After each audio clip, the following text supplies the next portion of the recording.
మనం చూస్తే నేను దావోస్కి వెళ్ళాను. నేనే కాదు, మహారాష్ట్ర సీఎం, అదే మరి మిగిలిన తెలంగాణ సీఎం కానీ, అదే మరి కొంతమంది కేంద్ర మంత్రులు అందరం కలిసి అక్కడికి వెళ్ళాం. ఎక్కడికి పోయినా భారతదేశం పేరు మారుమోగింది. ఎక్కడ పోయినా ఎవరిని అడిగినా నరేంద్ర మోడీ గారి నాయకత్వం భారతదేశానికి ఉందని గొప్పగా చెప్పే పరిస్థితికి వచ్చారు.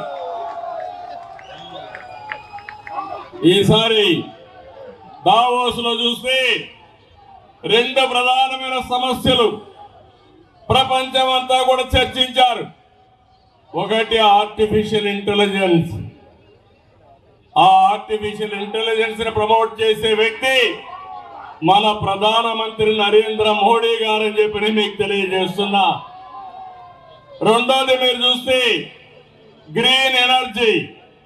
ప్రపంచం అంతా కూడా గ్రీన్ ఎనర్జీ వైపోయి వాతావరణ కాలుష్యాన్ని కాపాడే పరిస్థితికి వస్తున్నారు.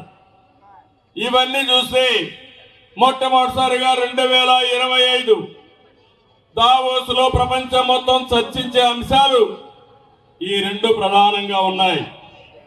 ఒకప్పుడు నేనే 1995లో ఇన్ఫర్మేషన్ టెక్నాలజీ గురించి మాట్లాడాను. ఇప్పుడు ఏఐ గురించి మాట్లాడుతున్నాను. ప్రతి ఒక్క ఇంటికి ఒక ఏఐ తయారు కావాలి. ఇది సాక్షాత్ ప్రధానమంత్రి నరేంద్ర మోడీ గారి విజను. ఈ రోజు మీరు ఒక విషయం గుర్తుపెట్టుకోవాలి. ఢిల్లీలో ఉండే ప్రజలందరూ ఆలోచించాలి. అందులో ప్రత్యేకంగా మా తెలుగు తమ్ముళ్ళు, తెలుగు చెల్లెళ్ళు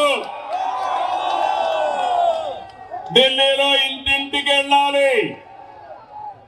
బీజేపీ గెలుపు దేశ చరిత్రకి ఒక మలుపని చెప్పాల్సిన బాధ్యత మీ అందరి పైన ఉంది. ఈ రోజు మనందరం కూడా ఒక హిస్టారికల్ అకేషన్ లో ఉన్నాం. నేను ఎందుకు ఈ మాట మాట్లాడుతున్నానంటే, ఐటీలో మనం మొట్టమొదటిసారిగా ముందడుగేశాం. భారతీయుల్ని డిఫీట్ చేసే వాళ్ళు ప్రపంచంలో ఎవరూ లేరు. రెండోది, యువత మా తమ్ముళ్ళు ప్రపంచం అంతా దూసుకుపోయే పరిస్థితికి వచ్చారు. భారతదేశానికి డెమోగ్రఫిక్ డివిడెండ్ అంటే యువత ఒక పెద్ద ఆస్తిగా తయారైంది. మూడోది, సరైన నాయకుడు మన దేశానికి సరైన సమయంలో ఉన్నాడు. అదే నరేంద్ర మోడీ. ఈ మూడు వల్ల మీరు ఒకసారి చూస్తే దేశం దూసుకుపోయే పరిస్థితి వస్తా ఉంది. ఈరోజు ఆర్థిక వ్యవస్థలో ముందున్నాం, టెక్నాలజీలో ముందున్నాం. ఈరోజు ప్రపంచం మొత్తం భారతదేశం యొక్క బ్రాండ్ మారుమోగుతా ఉందంటే దానికి కారకుడు నరేంద్ర మోడీ అని చెప్పి మీకు తెలియజేస్తున్నా. అందుకని 11 ఏళ్లుగా మీరు చూశారు. 11 సంవత్సరాల్లో మీరు చూస్తే సంక్షేమం, అభివృద్ధి, సంస్కరణ మీద నరేంద్ర మోడీ గారు దేశాన్ని శరవేగంతో ముందుకు తీసేపోయే పరిస్థితికి వచ్చారు. 2047 వికసిత్ భారత్. ఆ రోజుకి మీరు చూస్తే ఇండియా నెంబర్ 1 గా తయారవుతుంది. భారతీయులు ప్రపంచంలోనే శక్తివంతమైన జాతిగా తయారవుతారు.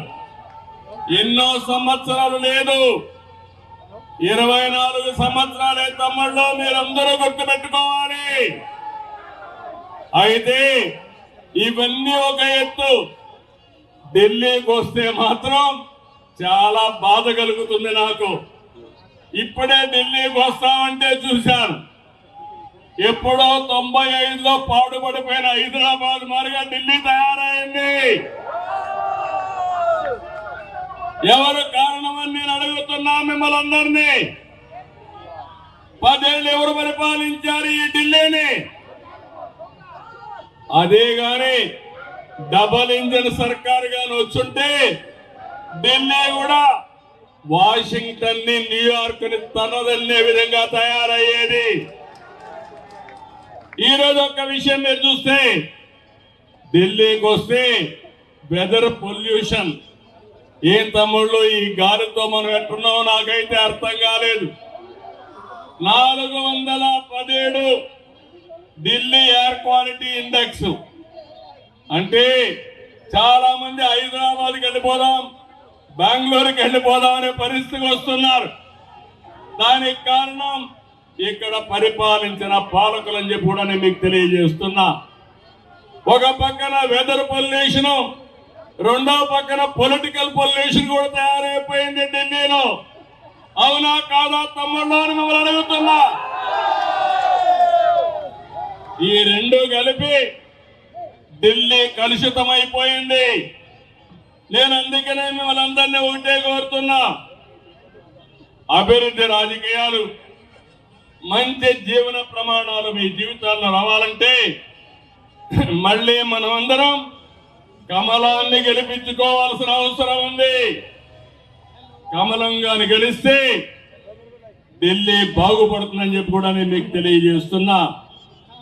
రాజధాని ఢిల్లీ, మనం గర్వపడే విధంగా రాజధాని ఉండాలి. ఎవరైనా సరే ఆలోచించేది మన ఇల్లు బాగుండాలి, మన దేశ రాజధాని బాగుండాలి, మన రాష్ట్ర రాజధాని బాగుండాలని కోరుకుంటాం. అలాంటి ఈ ప్లేస్ లో మళ్ళీ మనందరం ఊపిరి పీల్చుకోవాలంటే నరేంద్ర మోడీ గారు ఆక్సిజన్ మనకిస్తే తప్ప ఈ ఢిల్లీకి మోక్షం లేదని మరొక్కసారి ఢిల్లీ వాసులందరికీ విజ్ఞప్తి చేస్తున్నాను.